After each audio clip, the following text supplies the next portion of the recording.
à tous, j'espère que vous allez bien. On se retrouve pour le brief du mardi 6 août 2024. Aujourd'hui, on se fait un petit point Bitcoin, Ethereum. On analyse également Anker, c'est vous qui l'avez choisi. Je remets du coup en jeu Rose contre Solana. Le commentaire qui reviendra le plus gagnera l'analyse. Et on est parti. Juste avant, je tiens à vous rappeler pour ceux qui sont sur Bybit, c'est important. Vous avez jusqu'au 13 août pour clôturer vos positions parce que sinon elles vont se clôturer toutes seules. Si vous êtes français et même si vous résidez à l'étranger, si vous résidez en France et que vous n'êtes pas français, vous êtes impacté. Si vous êtes français et que vous ne résidez pas à l'étranger, et que vous résidez à l'étranger, vous êtes impacté quand même. Tous les Français sont impactés et tous ceux qui résident en France également.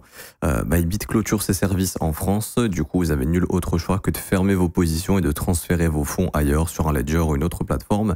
Si jamais vous souhaitez aller sur une autre plateforme qui est comme Bybit, qui propose Spot, Futures, etc., ça se passe sur BitGet maintenant.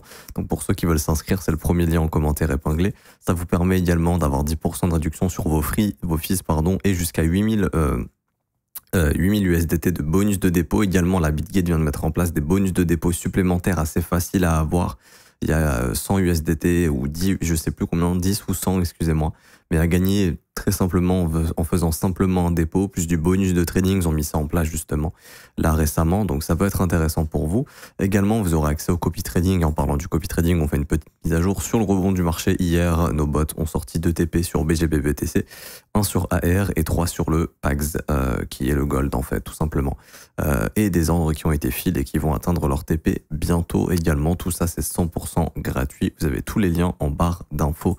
Rejoindre le copy trading, configurer le copy trading, etc., etc. Alors du coup, pour revenir sur le Bitcoin, alors je pense qu'on a bottom sur cette jambe baissière, honnêtement, à part si la situation se dégrade plus, bien évidemment.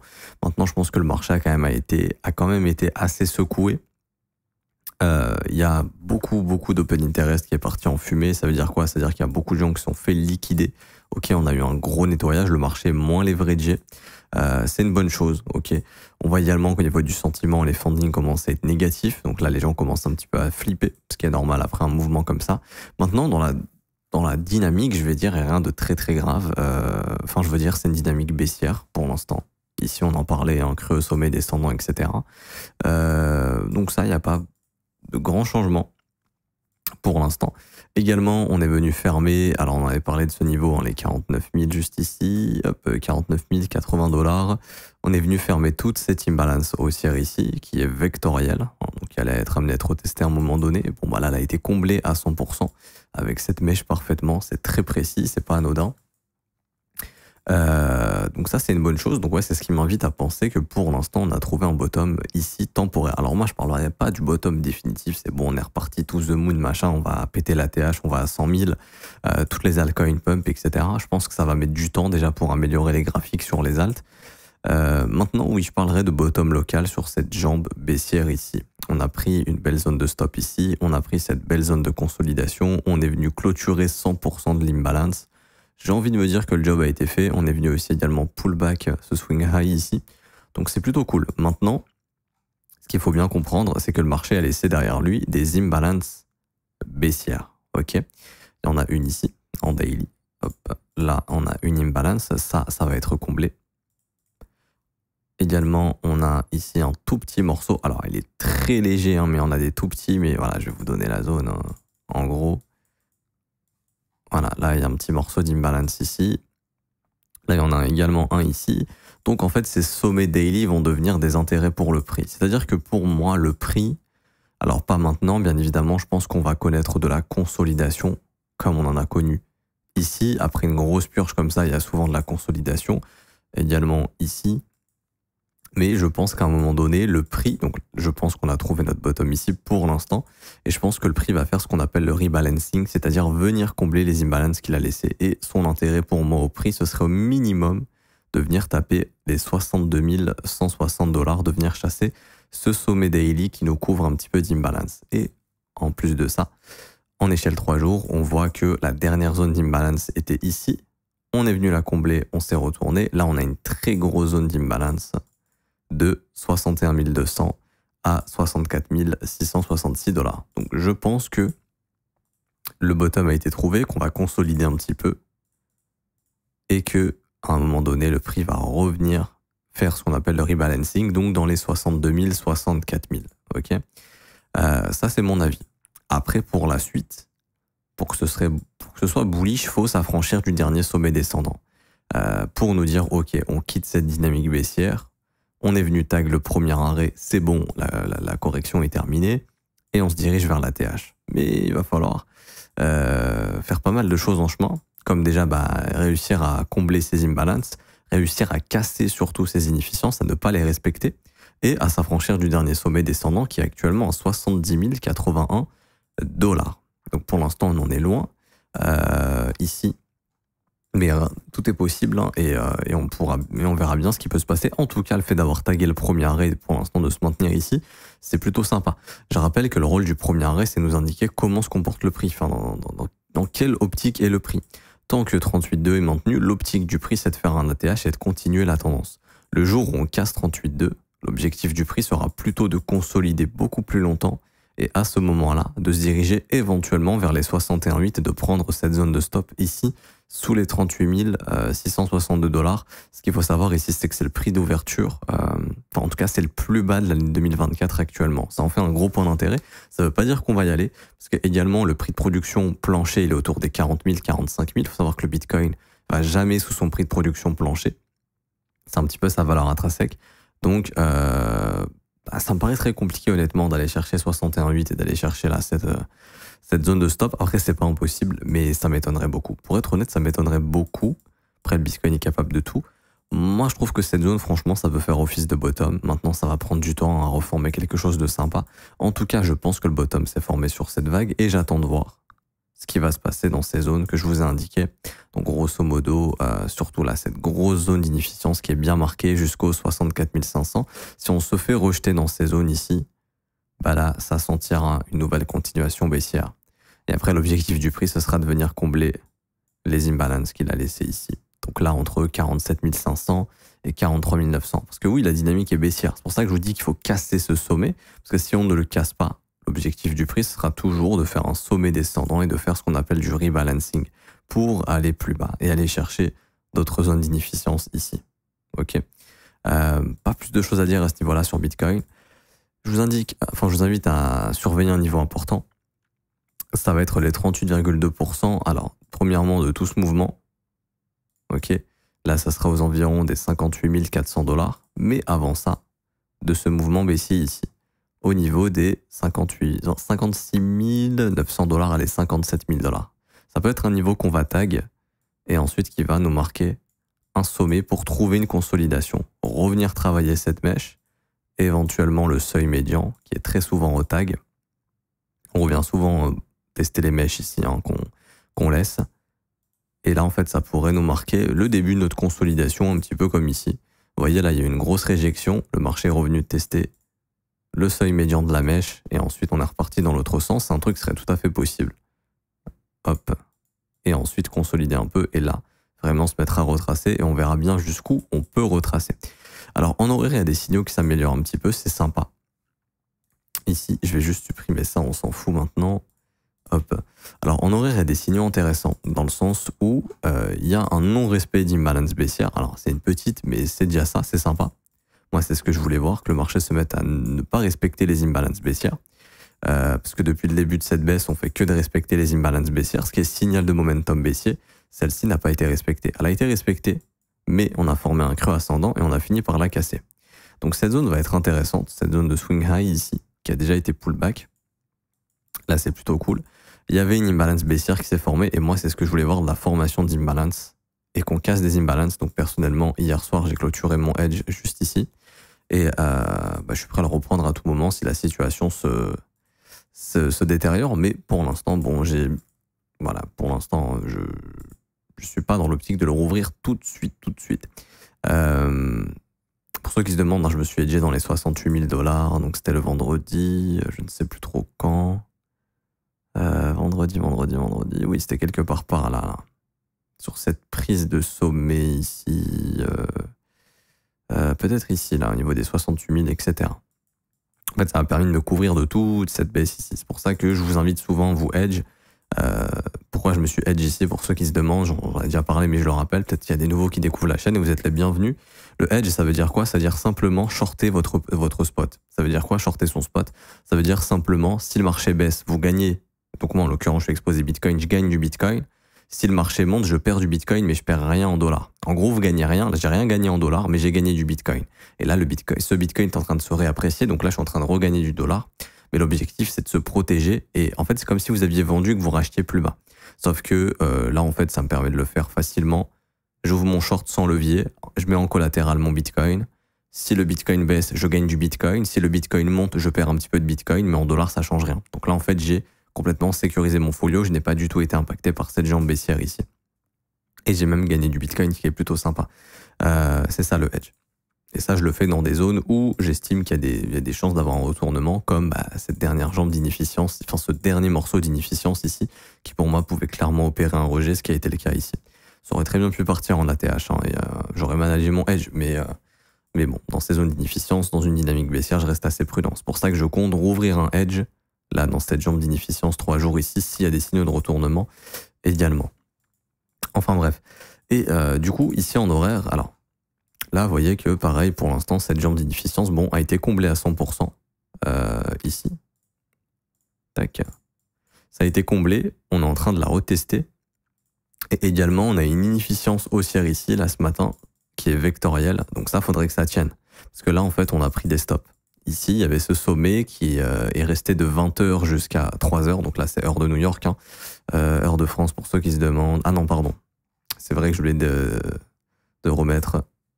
Je me disais bien, hop, j'étais sur mon UTC. C'était de midi, pardon, donc jusqu'à 20h ici. Et en gros, ce qui se passe, c'est que il y a une belle prise de stop, ok? Il y a du volume. Donc ici, il y a eu du short squeeze probablement. Et ce qui se passe, c'est que on veut voir cette zone d'imbalance respectée. Là, on veut absolument que cette zone d'imbalance soit respectée ici. Si elle n'est pas respectée, là, à ce moment-là, attention, parce que ça voudrait dire quoi? C'est-à-dire que le prix est en train de faire le rebalancing de cette jambe baissière, qu'il a pris des stops, et que la cassure de ce sommet ici n'est pas respectée.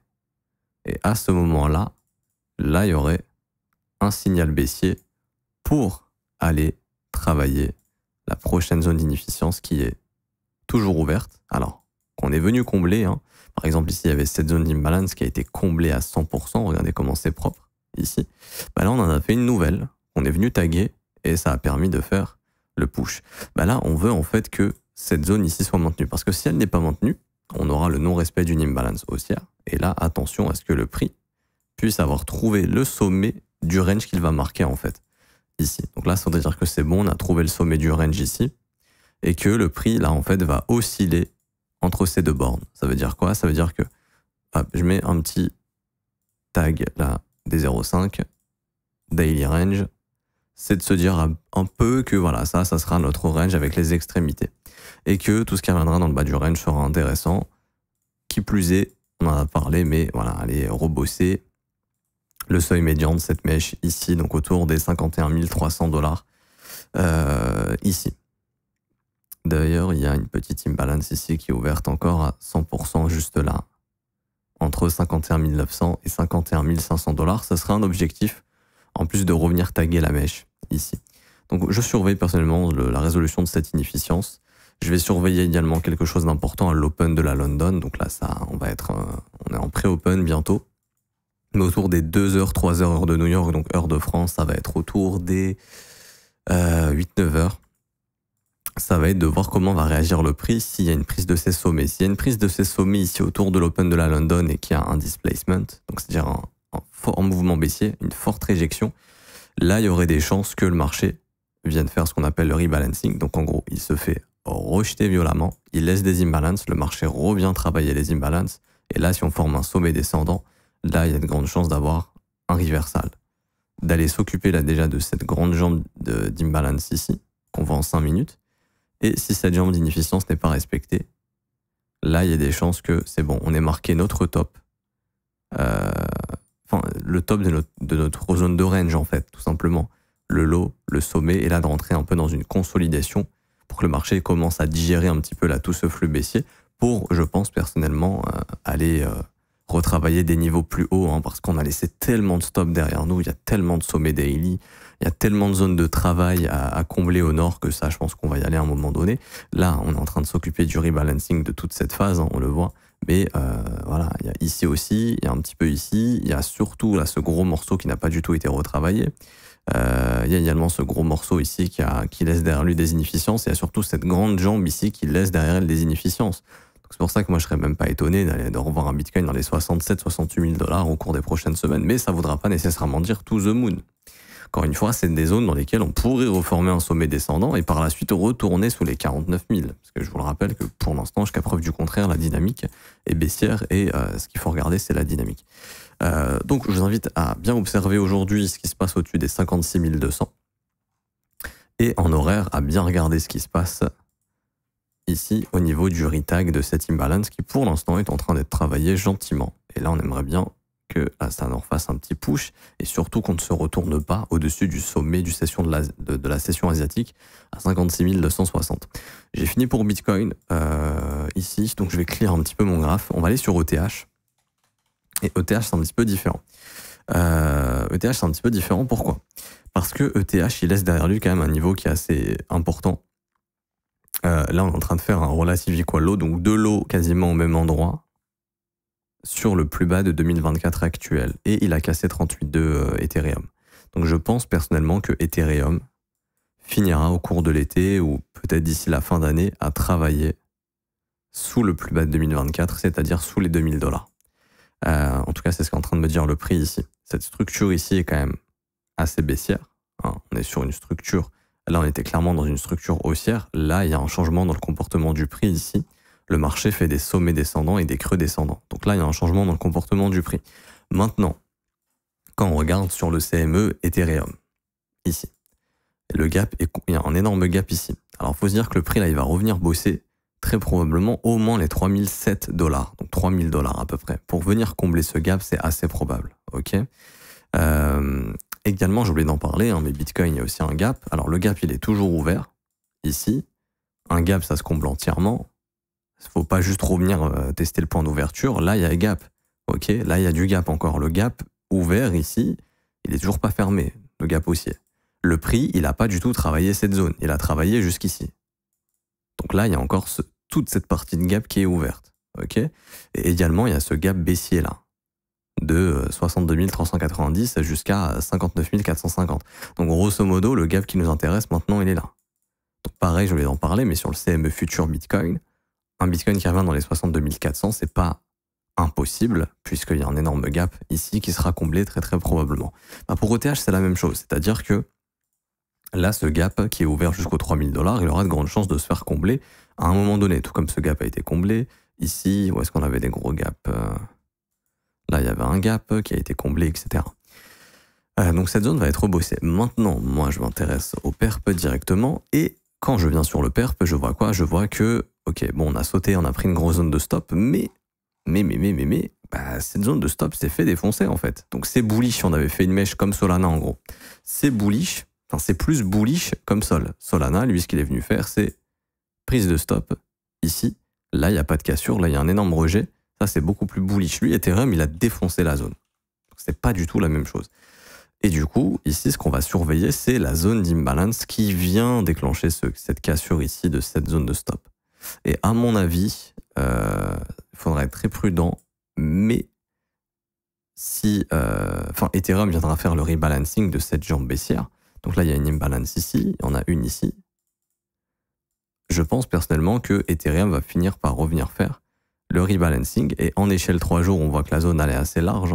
Moi, je ne serais pas étonné que Ethereum vienne nous faire le rebalancing de cette jambe baissière dans les 3000, 3200 et que malheureusement ensuite, ça refasse une continuation baissière pour aller travailler le plus bas de 2024 actuel qui est aux 2067 $, faire flipper un petit peu tout le monde sous les 2000 et également aller travailler cette zone de rechargement puisque le prix a cassé 38,2 et que maintenant il a beaucoup plus de probabilité de rentrer dans une phase de consolidation entre ce lot et ce sommet et qu'on rentre dans quelque chose comme ça. Donc là, je pense que ça va mettre plusieurs semaines, peut-être même plusieurs mois, à améliorer la situation sur Ethereum. Et je pense que le marché va travailler, en fait. Tout simplement, le marché va bosser un petit peu ces zones de prix. Alors là, on est venu chercher des niveaux très intéressants. Il y a les sommets précédents de ce range qui ont déjà été retravaillés par le passé. Mais bon, là, il y a vraiment une dégradation du graphique ici. C'est-à-dire que Ethereum fait une structure baissière dans une zone propice au retournement, zone de rechargement de short ici, du dernier sommet. Donc là, c'est ce qui marque un sommet descendant, comparé au sommet précédent, ici. Et donc là, je pense qu'on a trouvé notre range entre 877 et 4100 $. Alors ça ne veut pas dire qu'on va revenir à 877, hein. C'est-à-dire qu'il y a des chances de travailler là, cette zone de rechargement, ici. Donc entre 2100 et 1500, quoi qu'il arrive, cette zone de rechargement, si vous avez des convictions dans Ethereum, ça s'achète sur du spot. Et en gros, votre objectif de revente, ce sera au-dessus de l'ATH probablement en 2025, tout simplement. Maintenant, si on n'y va pas, tant mieux, ok. Mais en tout cas, là, c'est ce qu'est en train de dire le prix ici, et même en mensuel, hein. Graphiquement, en mensuel, il y a une structure de sommet qui est assez dégueulasse. Prise de stop ici, là. On est venu prendre le sommet de 2022. Prise de stop du sommet de 2022, vous le verrez ici si je me mets en annuel. Prise du sommet de 2022, bam, reversal. Et c'était l'endroit parfait pour marquer notre top si jamais il n'y avait pas d'ATH.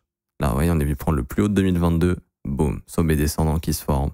Des imbalances haussières non respectées, transformées en imbalance baissière.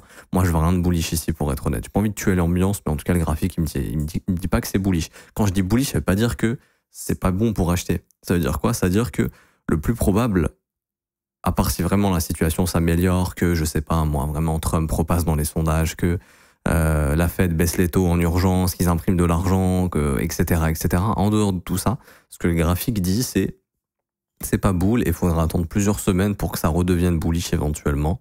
Et là, ce qui est le plus plausible, c'est de faire ce qu'on appelle du rebalancing, c'est-à-dire venir juste combler les imbalances baissières et se faire rejeter pour aller travailler un petit peu plus bas jusqu'à ce qu'un bottom se forme. Et ça pourrait prendre plusieurs mois et ça pourrait prendre cette forme ici. Ok, et là ensuite, pas de problème, on y va plus haut.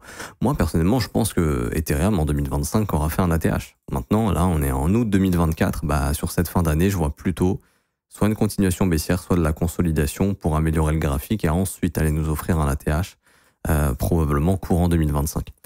Et pour finir, vous avez choisi ANKR. Alors graphiquement, ANKR, c'est assez baissier dans le sens où il fait exactement ce dont je parle sur Ethereum. Maintenant, ça ne veut pas dire que c'est parce que NKR l'a fait qu'Ethereum va le faire, mais c'est simplement ce concept de rebalancing, c'est-à-dire que voilà, il y avait une imbalance ici. Alors là, il y en a deux, mais je l'ai regroupé en une. Le marché vient faire ce qu'on appelle du rebalancing. Il fait une jambe baissière, il laisse des imbalances, il revient combler ces imbalances et il continue d'aller plus bas.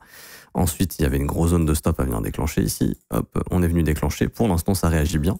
C'est son rôle, hein, la zone de stop. Là, il y a de la contrepartie qui a pu être trouvée. Ça, pour du spot, c'est une bonne zone d'achat dans les 0,02. C'était une très bonne zone d'achat pour lisser en fait votre prix moyen si jamais NKR vous intéresse. Maintenant, dans la dynamique du prix, le prix, il a fait quelque chose de dégueulasse, c'est-à-dire, hop, je vous identifie quoi? Je vous identifie le sommet de 2022. Donc, il faut savoir que les sommets annuels, c'est des grosses prises de stop et souvent, ça opère des reversals. Et là, c'est le cas, hein. On est venu prendre le sommet de 2022. Ici, bam, reversal. Ok? Donc, pour moi, maintenant, l'intérêt du prix, c'est de se ramener sous le plus bas de 2023, qui est au 0,016. Je pense que ANKR va aller chercher cette zone de prix et qu'il est attiré par aller chercher maintenant le yearly low. Il est venu chercher le plus haut de 2022. Ici. Ah, attendez, c'était pas là le plus bas de 2023. C'est là. Donc je pense qu'en ayant cherché le plus haut de 2022, son prochain point d'intérêt, ce sera le plus bas de 2023, qui est au 0,1530. Ok, c'est ce niveau juste ici. C'est l'open de 2023 en fait. Je pense que le marché va aller s'occuper de cette zone de stop. Et peut-être même de ce lot de 2022 ici finalement. Je pense que l'objectif du prix sera le plus bas de 2022 et de 2023 au niveau des 0,1465. C'est pas de bonne nouvelle, hein, je sais, mais en tout cas c'est ce que le prix est en train de nous dire au niveau de la dynamique du prix. Et là pareil, on s'attend à ce que là il y a une grosse imbalance baissière, alors que cette semaine, cette bougie clôture pour former l'imbalance. Donc par exemple, si on clôture comme ça, l'imbalance elle sera là. Et la semaine d'après, je m'attends à ce qu'on prenne le sommet de la semaine actuelle et qu'on se fasse rejeter dans l'imbalance baissière pour continuer ce flux baissier, ramener le prix sous cette zone de stop et sous cette zone de stop. Et c'est probablement ici qu'on va trouver notre bottom sur NKR. Vous voyez bien, mais il y avait un énorme range, prise de stop au nord, maintenant la contrepartie, et le marché a de grandes chances d'aller faire la même chose, mais au sud, ici. Vous voyez? Gros range, prise de stop au nord, gros rejet. L'intérêt du prix maintenant, c'est de venir prendre les stops au sud. C'est comme ça que se comporte le prix. Il finit souvent sa course et il finit souvent son run baissier, et là c'est un rallye baissier, hein. On le finit souvent après une prise d'un point d'intérêt qui est assez fort. Par exemple, le Bitcoin sur ce rallye en 2024, c'était la prise de son sommet de 2021, donc le record historique. C'est ici qu'on a trouvé assez de contrepartie pour inverser le prix. Bah là, sur NKR, ça serait éventuellement sous ces lots. Quoi qu'il en soit, si vous avez des convictions, bon, sur du long terme, les prix sont bons. Mais là, mettre des petits buy limits sous cette prise de stop, c'est intéressant. Alors, je sais que là, ça fera encore une baisse d'environ 40 à 50%. Au niveau du prix actuel, mais encore une fois, voilà, le prix va trouver un point de retournement là où il y a de l'intérêt et éventuellement ce serait sur ces zones.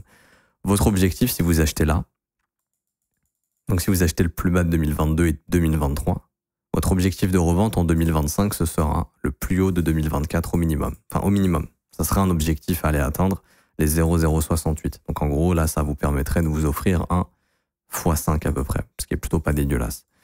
Après, si jamais un jour il reprend beaucoup de force, bon bah à ce moment-là, il y aura des objectifs à aller chercher plus haut. Là, on parlera de niveaux de retracement. 38,2 par exemple autour des 0,09. Retracement de moitié, à peu près 0,11. Zone de rechargement de short entre 0,14 et 0,17. Et puis après, un nouvel ATH éventuellement. Mais ça, j'y reviendrai plus tard. Là, pour l'instant, je ne vais pas vous donner d'opium ou de rêve.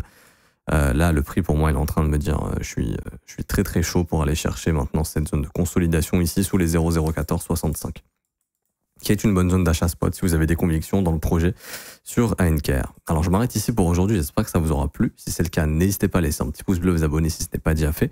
Également, je le rappelle, vous avez tous les liens importants en commentaire épinglé. Premier lien en commentaire épinglé, tous les liens utiles concernant mon contenu. Vous avez la possibilité de rejoindre la plateforme BitGet, sachant que Bybit c'est fini, donc n'hésitez pas. Vous avez les bonus et les réductions sur vos fees. Et là, il y a pas mal de bonus que sont en train de mettre en place BitGet, justement. Également, vous avez la possibilité de rejoindre le copy trading. Donc, rejoindre copy trading, vous remplissez ce petit formulaire, et ça prend 10 secondes, prénom, email, identifiant BitGet, et c'est bon. Si vous ne savez pas où trouver votre identifiant BitGet, vous le trouvez ici dans la vidéo configurer le copy trading. Je vais vous montrer comment le récupérer, et également ça vous permettra de configurer le copy trading en même temps si vous souhaitez nous rejoindre. Vous avez tous les résultats, toutes les infos, absolument tout sur le Discord, et je vous ferai une update vidéo très très bientôt également si vous le souhaitez. Vous pouvez rejoindre l'école si vous souhaitez vous former à mes côtés tous les jours du lundi au vendredi, avoir une formation qui vous est offerte également de 19h. Ça commence à partir de 49 € par mois, c'est sans engagement. Vous annulez le renouvellement quand vous le souhaitez, et vous avez aussi des offres 3, 6 et 12 mois qui vous sont proposées si jamais vous voulez vous engager sur du plus long terme et payer moins cher. Vous serez les bienvenus, vous avez tous les avis des élèves sur le site directement ici. Vous avez tout le contenu de l'école également sur le site, hein, si jamais ça vous intéresse. Si vous souhaitez avoir un endroit où vous formez bien tranquillement, ça se passe dans l'école. Je vous souhaite une bonne journée, on se retrouve demain. Ciao, ciao.